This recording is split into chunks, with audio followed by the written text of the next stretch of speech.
わったそれですよね。ありがとうございます、会長と。 쿠사나기 회장이 눈을 크게 떴습니다. 하우스키핑 유니폼을 입은 여직원이 완벽한 일본어로 항만 개발 조례를 설명하고 있었죠. 당신은 번역이 아니라 의제를 설정하는 사람이군요. 회장의 목소리에 존경이 담겨 있었습니다. 하지만 불과 30분 전만 해도 상황은 정반대였죠. 하우스키핑이 뭘 안다고? 황태식 부장의 목소리가 회의실에 울렸습니다. 일본 대표단과 부산시 공무원들 앞이었죠. 제가 통역을 도와드릴 수 있습니다. 유미라가 떨리는 목소리로 말했지만 돌아온 건 비웃음뿐이었습니다. 나가. 당장. 그의 손가락이 문을 가리켰습니다. 모두가 지켜보는 가운데 그녀는 고개를 숙인 채 돌아섰죠. 하우스키핑 유니폼이 그녀를 규정했습니다. 그들은 몰랐습니다. 그녀가 요코하마 항만청 인턴 출신이라는 것을, 그리고 30분 후 모든 판이 뒤집힐 거라는 것을요. 오늘 이야기 시작하기 전에 구독과 좋아요와 함께 어디서 보고 계신지 댓글로 남겨주세요. 그럼 이야기 시작하겠습니다. 새벽 5시 반 하버라이트 호텔 직원 통로는 벌써 발걸음 소리로 가득했습니다. 오늘은 한일 항만복합개발 합작 발표를 위한 프리브리핑이 예정된 날이었죠. 호텔 전체가 팽팽한 긴장감에 휩싸여 있었습니다. 유미라는 린넨실에서 새하얀 타월을 정확히 20장씩 세어 카트에 실었습니다. 3년째 이 호텔에서 하우스키핑으로 일하고 있었죠. 32살, 두 아이의 엄마. 새벽마다 잠든 아이들 이마에 입 맞추고 나서는 길이 이제는 익숙했습니다. VIP층은 9시까지 완벽하게 마감하라고 했으니까요. 주임이 직원들을 둘러보며 말했습니다. 유미라는 고개를 끄덕이며 청소 도구를 점검했죠. 걸레, 세제, 유리 닦기. 그리고 가방 깊숙한 곳에는 밤새 베껴 쓴 일본어 노트가 들어 있었습니다. 총지배인 황태식 부장은 로비를 가로지르며 날카로운 눈빛으로 주변을 훑었습니다. 그가 지나가자 직원들은 절도 있게 인사했죠. 하우스키핑은 오늘 투명 인간이 되어야 합니다. 손님 동선에 절대 겹치지 말 것. 그의 목소리가 무전기를 통해 퍼져나갔습니다.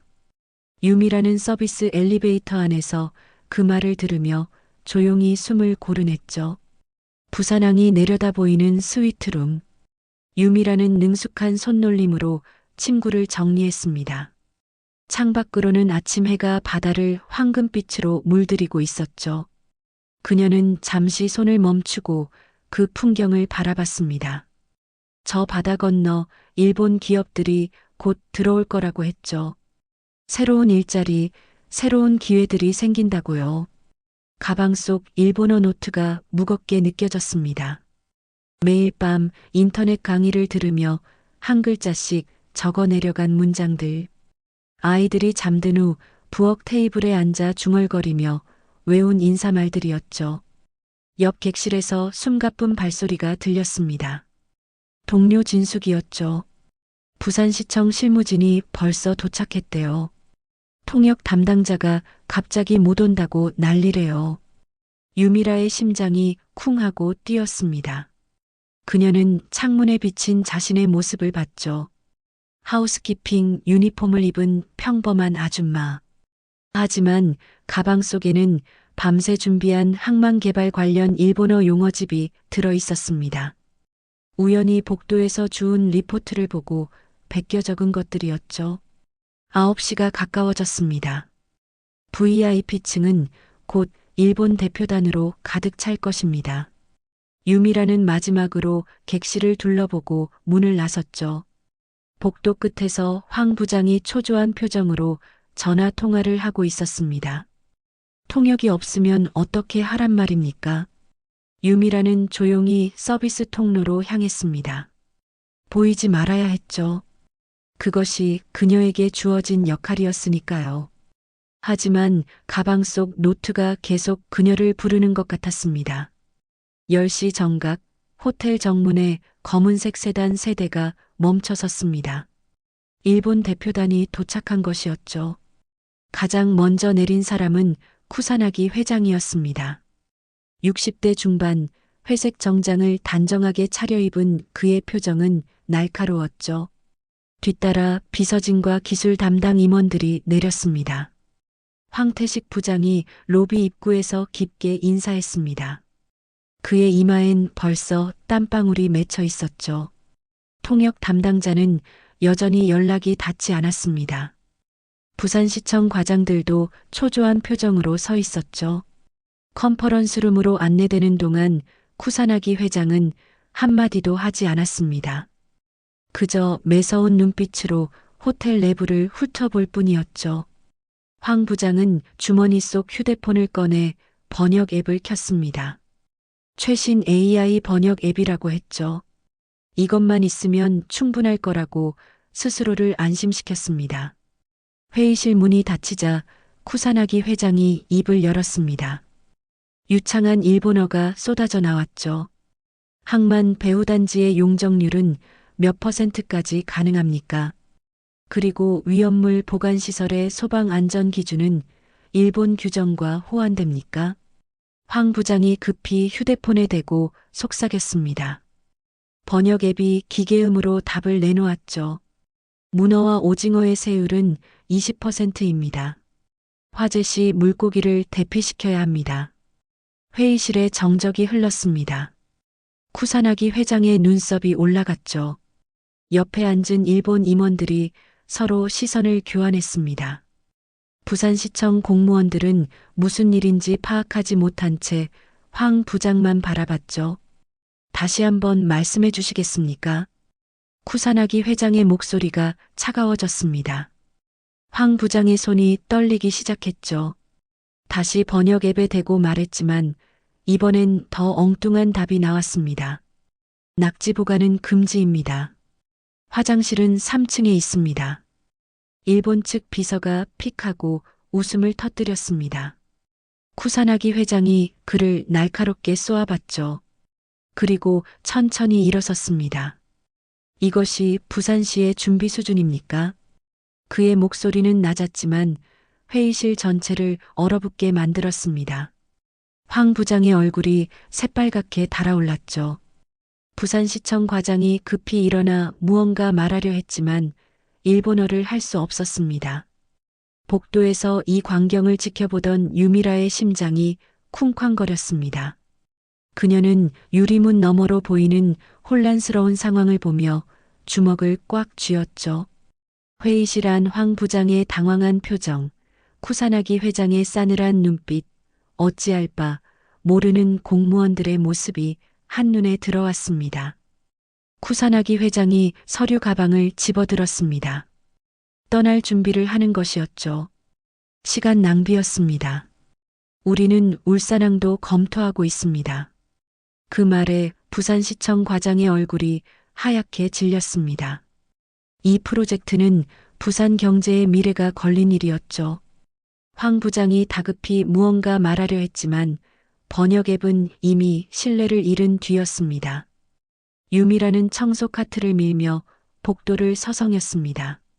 가방 속 일본어 노트가 무겁게 느껴졌죠.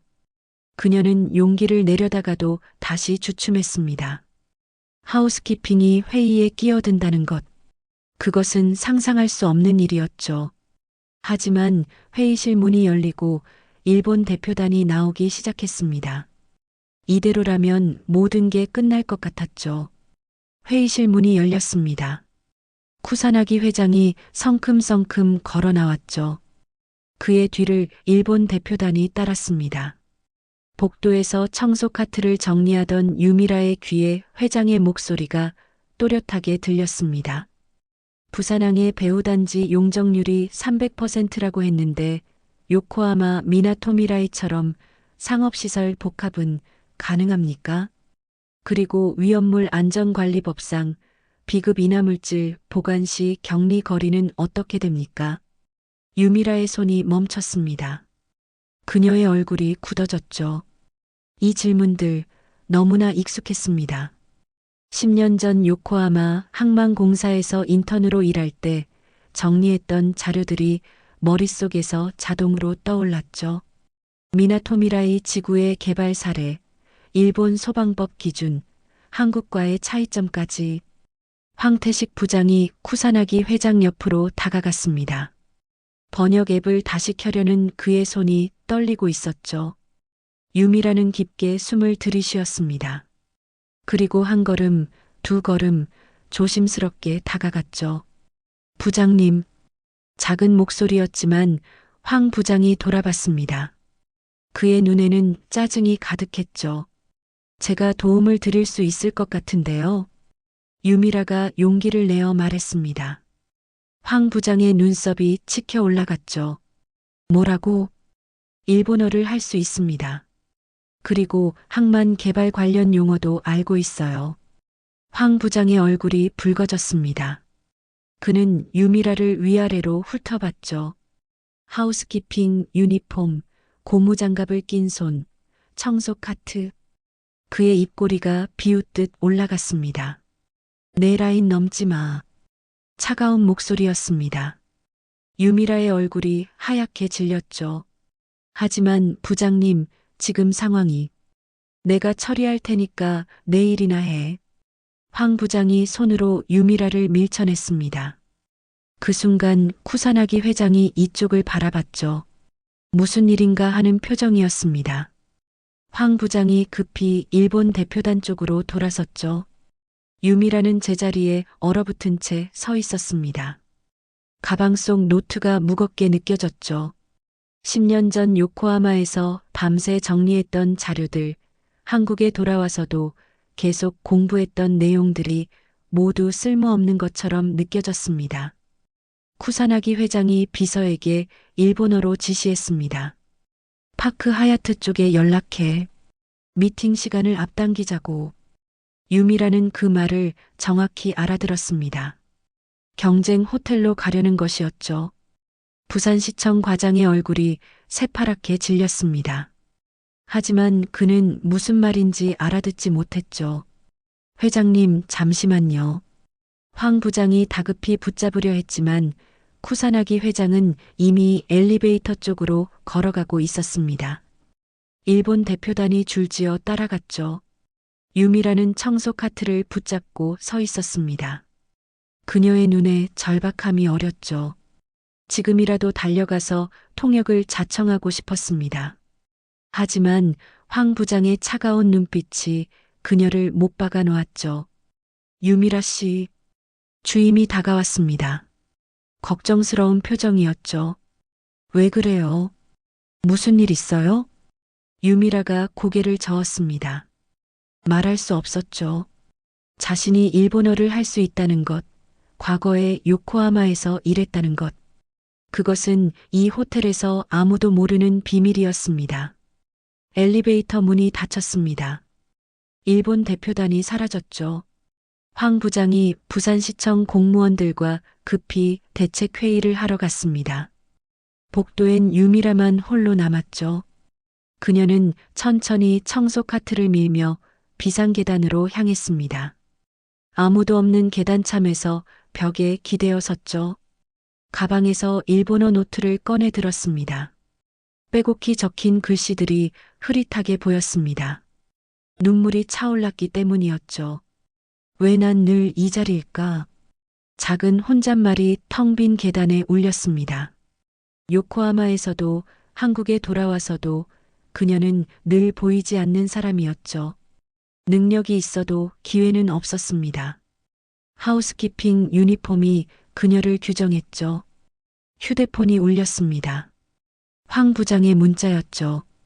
오늘 일은 입 밖에 내지 마. 내 월급에도 영향 갈 수 있어. 유미라의 손이 떨렸습니다.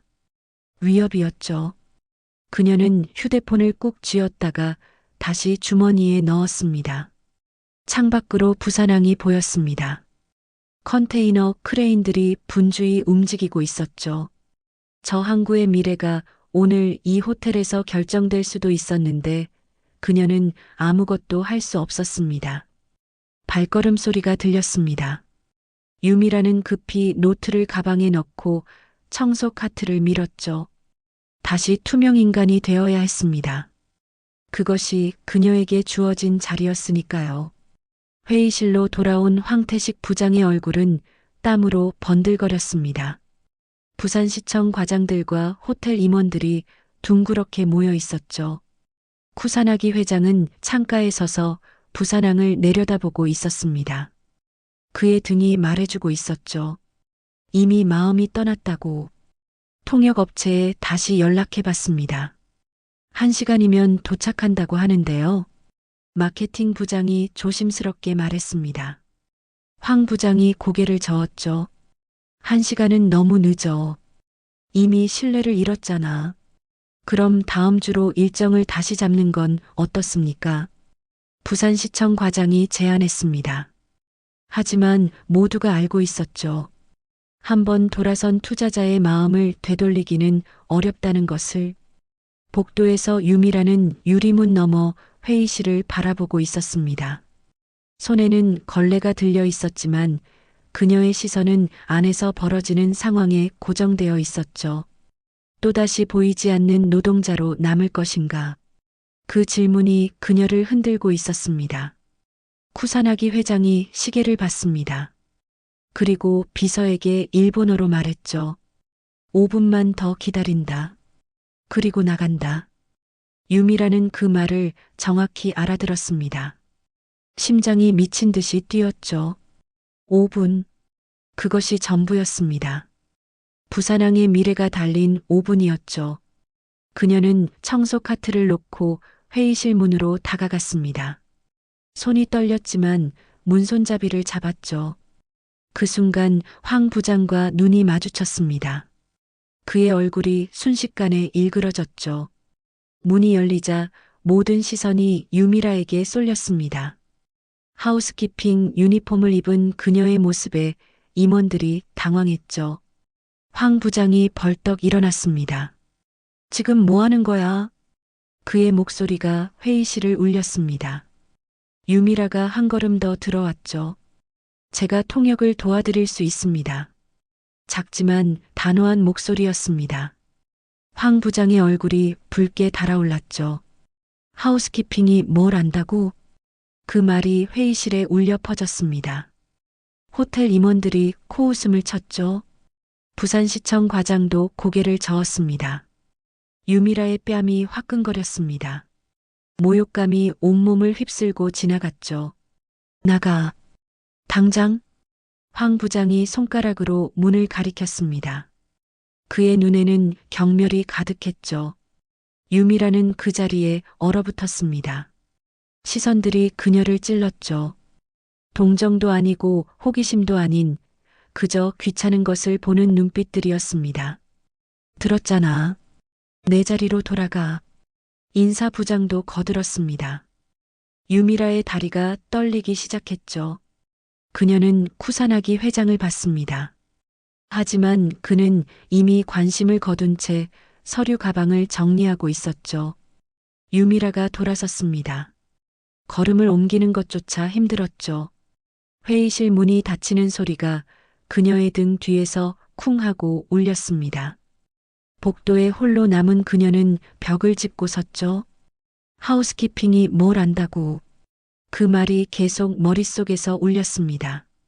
10년 전 요코하마에서도, 5년 전 서울에서도, 그리고 지금 부산에서도 그녀는 늘 보이지 않는 사람이었죠.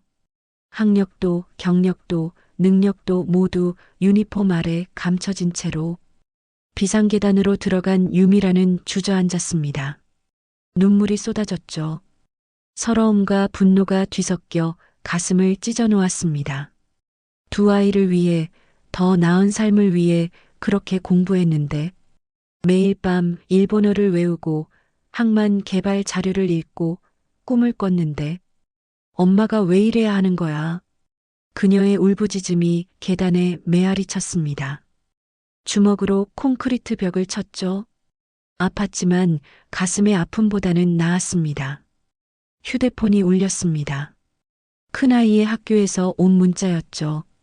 엄마, 오늘 영어 발표 대회에서 1등 했어요. 유미라는 문자를 보며 눈물을 닦았습니다. 아이의 자랑스러운 소식이 그녀의 가슴을 더 아프게 했죠. 엄마는 여기서 이렇게 무시당하고 있는데 천천히 일어선 유미라의 눈빛이 달라졌습니다. 눈물 자국이 남은 얼굴이었지만 그 안에 무언가 단단한 것이 생겨났죠. 그녀는 가방에서 일본어 노트를 꺼냈습니다. 그리고 한 장 한 장 넘기며 내용을 확인했죠. 이대로 끝낼 순 없어. 작은 다짐이었습니다. 창밖으로 부산항이 보였죠. 저 항구처럼 그녀도 다시 일어설 것입니다. 보이지 않는 사람에서 보이는 사람으로, 무시당하는 존재에서 인정받는 존재로. 회의실에서 발걸음 소리가 들렸습니다. 5분이 지난 것이었죠. 일본 대표단이 나오기 시작했습니다.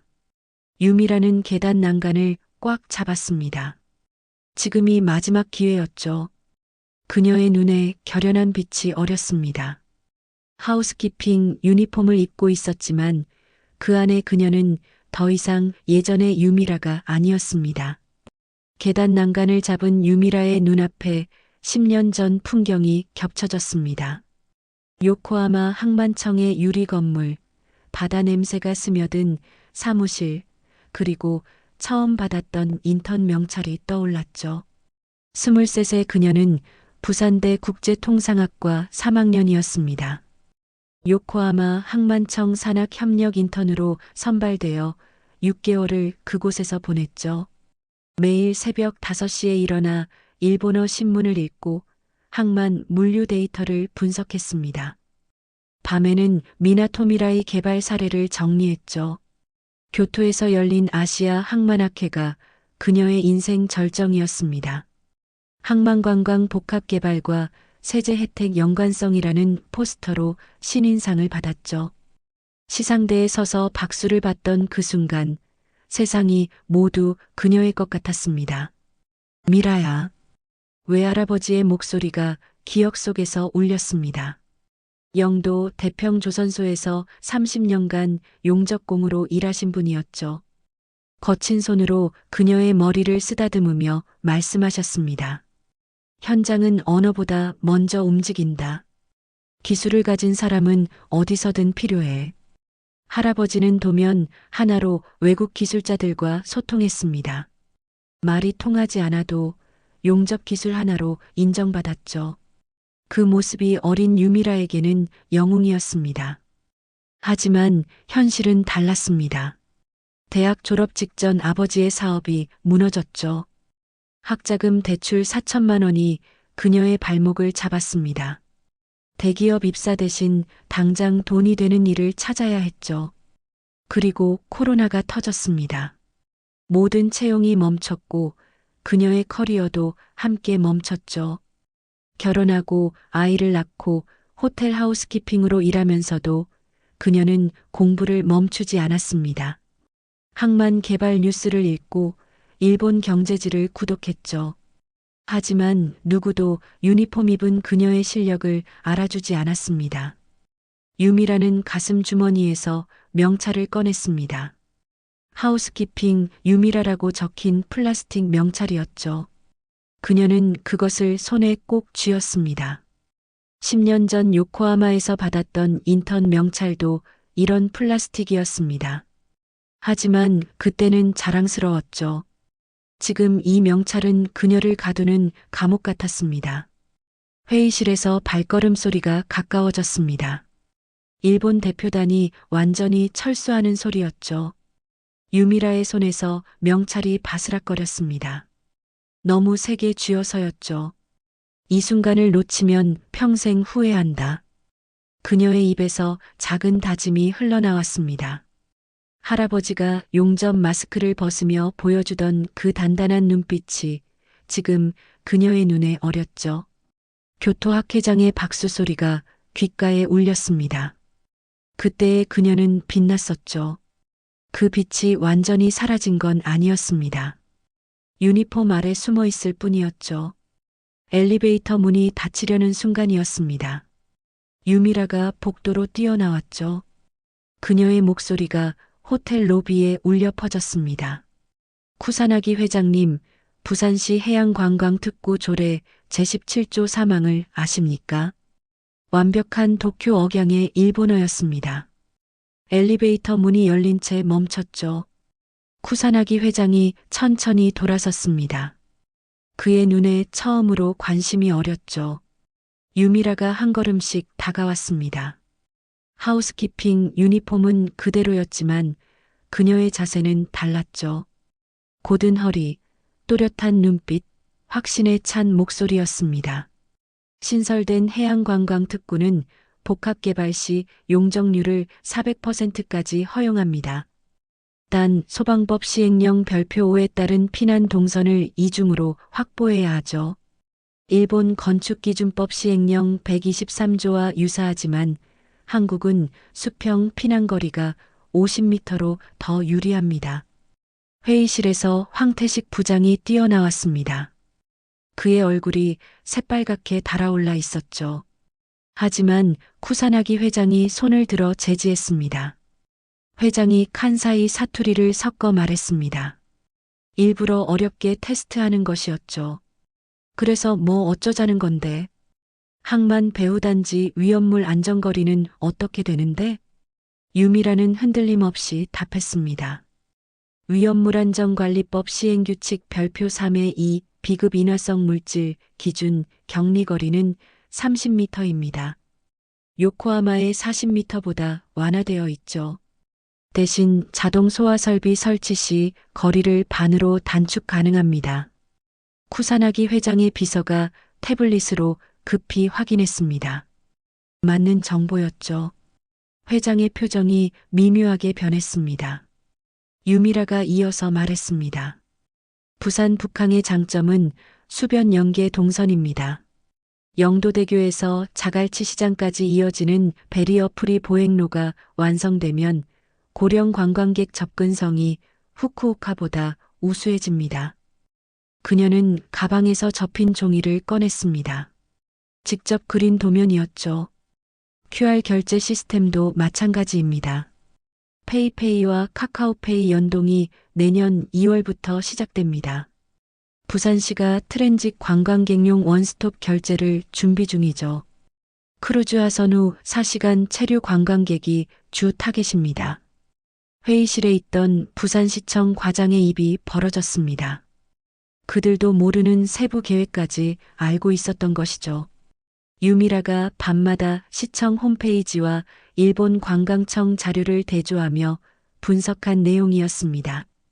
쿠사나기 회장이 유미라에게 다가왔습니다. 그리고 위아래로 천천히 훑어봤죠. 하우스키핑 유니폼, 고무장갑 자국이 남은 손, 하지만 흔들리지 않는 눈빛. 당신은 번역이 아니라 의제를 설정하는 사람이군요. 회장의 목소리가 달라졌습니다. 존중이 담긴 어조였죠. 이 안건을 당신 의견으로 재구성합시다. 지금 바로. 황태식 부장이 앞으로 나섰습니다. 회장님, 이 직원은 그저 뭐요? 쿠사나기 회장이 차갑게 물었습니다. 황 부장의 말이 막혔죠. 방금 이분이 제시한 내용이 우리가 3달간 조사한 것보다 정확합니다. 당신들은 이런 인재를 청소나 시키고 있었소? 로비가 조용해졌습니다. 호텔 직원들이 하나둘 모여들었죠. 그들의 눈에는 놀라움이 가득했습니다. 매일 복도에서 마주치던 하우스키핑 아줌마가 일본 대기업 회장과 대등하게 대화하고 있었으니까요. 유미라는 명찰을 가슴에서 떼어냈습니다. 하우스키핑 유미라라는 글자가 햇빛에 반짝였죠. 그녀는 그것을 손에 쥐고 말했습니다. 제 이름은 유미라입니다. 부산대 국제통상학과를 졸업했고 요코하마 항만청에서 인턴을 했습니다. 그리고 지금은 이 호텔의 직원입니다. 쿠사나기 회장이 고개를 끄덕였습니다. 회의실로 돌아갑시다. 유미라 씨, 당신이 주도해 주시오. 그 말에 황태식 부장의 얼굴이 하얗게 질렸습니다. 판세가 완전히 뒤집힌 순간이었죠. 회의실로 돌아온 분위기는 완전히 달라져 있었습니다. 유미라가 중앙에 서고 쿠사나기 회장이 그녀를 마주보며 앉았죠. 황태식 부장은 구석에 물러나 있었습니다. 그의 얼굴은 여전히 붉었지만 이미 주도권은 넘어간 뒤였죠. 유미라가 화이트보드 앞에 섰습니다. 고무 장갑을 벗은 손에 마커를 들었죠. 떨림은 없었습니다. 그녀는 보드를 세 구역으로 나누고 또박또박 일본어로 적기 시작했습니다. 부산 북항 프로젝트를 3단계로 제안합니다. 그녀의 목소리는 침착했습니다. 회의실의 모든 시선이 화이트보드에 집중됐죠. 첫 번째, 원스톱 인허가 테이블입니다. 유미라가 도표를 그렸습니다. 부산시 항만공사 소방서를 연결하는 화살표였죠. 현재 각 기관을 따로 방문해야 하는 인허가를 한 곳에서 처리합니다. 일본 기업 전담 창구를 만들고 통역관을 상주시킵니다. 요코하마 미나토미라이 개발 당시와 같은 방식이죠. 쿠사나기 회장이 고개를 끄덕였습니다. 비서가 열심히 받아 적고 있었죠. 두 번째, 고령 친화형 인프라입니다. 유미라가 북항 지도를 간단히 스케치했습니다. 영도대교에서 자갈치까지 이어지는 동선을 표시했죠. 일본 관광객의 60%가 60세 이상입니다. 완만한 경사로를 15도 이하로 설계하고 50m마다 엘리베이터를 증설합니다. 수변 구역엔 LED 조명을 설치해 야간 안전성을 확보하죠. 오사카 도톤보리보다 안전한 야간 관광지를 만드는 겁니다. 부산시청 과장이 눈을 크게 떴습니다. 이런 구체적인 계획은 내부에서도 논의된 적이 없었죠. 유미라는 계속했습니다. 세 번째, 일본어 서비스 생태계 구축입니다. 그녀가 마지막 구역에 타임라인을 그렸습니다. 30일, 60일, 90일 단위로 나눴죠. 30일 내 주요 상점 일본어 안내 설치, 60일 내 교통카드와 페이페이 연동, 90일 내 VAT 환급 자동화 시스템을 완성합니다. 후쿠오카 관광객이 부산에서 불편함 없이 쇼핑할 수 있도록요. 쿠사나기 회장이 의자에서 앞으로 몸을 기울였습니다. 그의 눈에 흥미가 가득했죠. 유미라 씨 예산은 어떻게 봅니까? 유미라가 잠시 계산을 한 뒤 답했습니다. 초기 투자 300억 원, 연간 운영비 50억 원입니다. 하지만 일본 관광객이 연 20%만 증가해도 3년 내 회수 가능합니다. 오사카 마이너스 부산 페리 노선 증편과 연계하면 더 빨라지죠. 황태식 부장이 갑자기 끼어들었습니다. 그건 너무 낙관적인. 아닙니다. 쿠사나기 회장이 단호하게 말했습니다. 오히려 보수적이요. 우리 내부 분석은 30% 증가를 예상하고 있어. 회장이 일어섰습니다. 그리고 유미라에게 다가가 명함을 건넸죠. 이 포맷이면 바로 갑니다. 다음 주 도쿄 본사에서 정식 프레젠테이션을 해주시오. 회의실이 술렁거렸습니다. 부산시청 과장이 벌떡 일어나 박수를 쳤죠. 다른 공무원들도 따라 박수를 쳤습니다. 황태식 부장도 마지못해 손을 마주쳤죠. 체면은 구겨졌지만 프로젝트는 살아난 것입니다. 유미라는 명함을 받으며 깊게 인사했습니다. 쿠사나기 회장이 말했죠. 한 가지 조건이 있소. 유미라 씨가 이 프로젝트의 한국 측 코디네이터를 맡아주시오. 황 부장이 다시 나서려 했지만 호텔 사장이 그를 제지했습니다. 이미 판은 기울었죠. 유미라가 화이트보드를 바라봤습니다. 그녀가 그린 도표와 계획들이 거기 있었죠. 하우스키핑으로 일하며 꿈꿨던 것들이 현실이 되는 순간이었습니다. 기꺼이 맡겠습니다. 그녀의 대답에 쿠사나기 회장이 미소를 지었습니다. 부산시와 우리 회사, 그리고 유미라 씨, 이 3자가 만들어낼 시너지가 기대되는군요. 회의가 끝나고 일본 대표단이 나갔습니다. 이번엔 활기찬 분위기였죠. 복도에 모여있던 호텔 직원들이 유미라를 바라봤습니다. 누군가가 작게 박수를 쳤고 곧 여러 명이 따라했죠. 황태식 부장이 유미라 옆으로 왔습니다. 그의 표정은 복잡했죠. 왜 진작 말하지 않았어? 유미라가 그를 똑바로 봤습니다. 부장님이 들으셨나요? 하우스키핑이 뭘 안다고. 황 부장의 얼굴이 다시 붉어졌습니다. 그는 아무 말 없이 돌아섰죠. 부산시청 과장이 다가왔습니다. 유미라 씨, 정말 대단하십니다. 시청에서 정식으로 프로젝트 팀에 합류 제안을 하겠습니다. 유미라는 고개를 숙였습니다. 그리고 창밖을 봤죠. 부산항이 오후 햇살에 빛나고 있었습니다. 저 항구가 곧 새로운 모습으로 변할 것입니다. 그리고 그 변화의 중심에 그녀가 있을 것이었죠. 휴대폰이 울렸습니다. 큰아이의 문자였죠. 엄마, 영어대회 상장 받았어요.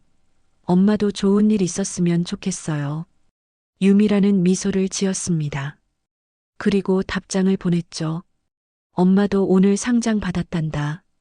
하우스키핑 명찰을 다시 한번 봤습니다. 이제 이것은 더 이상 그녀를 가두는 감옥이 아니었죠. 오히려 그녀가 얼마나 멀리 왔는지 보여주는 증거였습니다. 회의실 화이트보드에 적힌 계획들이 햇빛을 받아 선명하게 보였습니다. 새로운 시작이었죠. 한 달 후 하버 라이트 호텔 12층 사무실. 유미라는 새로운 명패를 바라보고 있었습니다. 국제 게스트 전략실 팀장 유미라. 명패 아래에는 작은 글씨로 한 줄이 새겨져 있었죠. 현장은 언어보다 먼저 움직인다. 할아버지의 말씀이었습니다. 창밖으로 부산항이 한눈에 들어왔습니다. 새벽 5시 반.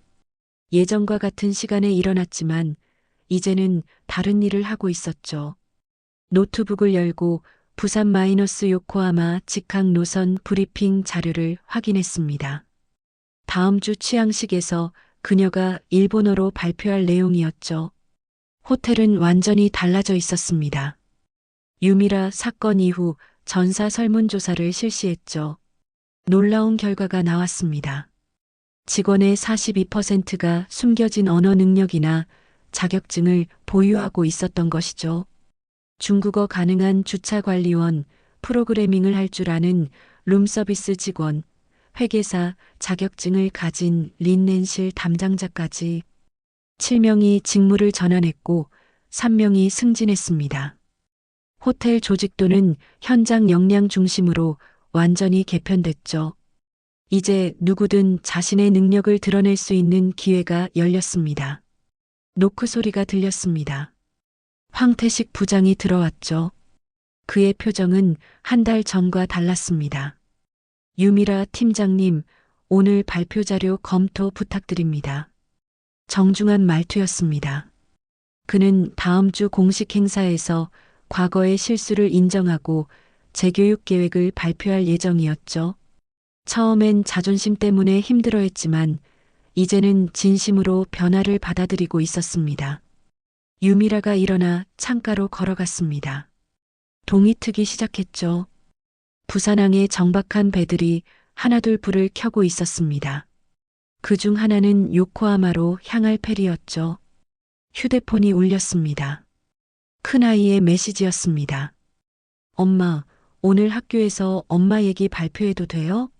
우리 엄마가 호텔에서 일본 회사랑 큰 계약 성사시킨 거요. 유미라는 미소를 지으며 답장을 보냈습니다. 그래, 하지만 꼭 이야기해줘. 엄마만이 아니라 많은 사람들이 숨은 능력을 가지고 있다고. 다만 기회가 없었을 뿐이라고.